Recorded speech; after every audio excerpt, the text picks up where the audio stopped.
अच्छा, कोई भी काम हो तो उसकी जो बुनियाद होती है वो अगर मज़बूत होगी तो उसके ऊपर आप एक पूरी बिल्डिंग जो है वो स्ट्रक्चर वो है वो बना सकते हैं, खड़ा कर सकते हैं। इसी तरह हमारा जो लीगल सिस्टम है सिविल केसेस के हवाले से, उसमें ये है कि अगर आपकी जो आपका दावा है, आपकी जो प्लीडिंग है वो अगर अच्छी हुई हुई है प्लीडिंग, उसमें आपने ऑल मटेरियल फैक्ट्स जो है वो पुट किए हुए हैं और कोई चीज़ उसमें लैप्स नहीं कर रही, तो फिर उसके ऊपर आपका केस बहुत स्ट्रॉन्ग होगा। और अगर प्लीडिंग में ही कोई डिफेक्ट हो, डिफेक्टिव प्लीडिंग हो, कोई मटेरियल फैक्ट मिसिंग हो, उसमें हर जो प्रपोजिशन होती है उसके रिलेटेड जो चीज़ें होती हैं वो बाकायदा रूल्स होते हैं उसके, जो वकला को मालूम है, तो वो अगर मिसिंग हैं तो फिर आपका केस जो है वो चाहे जितना भी लंबा अरसा चल जाए, जितनी भी अच्छी शहादत आप करवा लें, अगर प्लीडिंग में चीज़ें मिसिंग होंगी तो फिर आपको उसका कोई फ़ायदा नहीं होगा। ठीक हो गया। अच्छा, दौरान दावा आपका केस चल रहा है और आप उसमें कोई तब्दीली करवाना चाहते हैं, ठीक है, उसमें कोई चीज़ ऐड करवाना चाहते हैं, मिसिंग हो गई है कोई,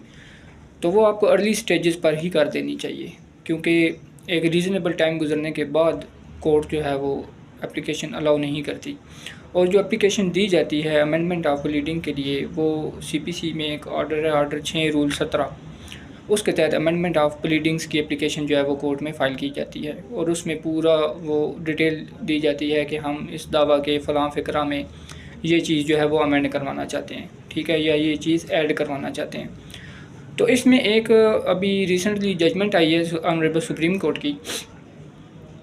साइटेशन नोट फरमा लें, PLD 2025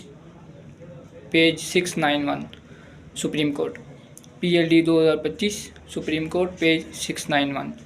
तो इसमें ये हाईलाइट किया गया है कि अगर आपकी जो दावा है ये चल रहा है और उसके बाद आप 10 साल के बाद जो है वो अमेंडमेंट की एप्लीकेशन लेकर आ गए हैं, तो वो अमेंडमेंट की एप्लीकेशन जो है वो खारिज की जाएगी, क्योंकि आपका एक रीज़नेबल टाइम जो है वो गुज़र चुका है और 10 साल के बाद ये अमेंडमेंट या उसमें जो चेंज करवाना चाहते हैं वो आपकी एप्लीकेशन अलाउ नहीं की जाएगी। तो ये साइटेशन जो है ये नोट करवा लें।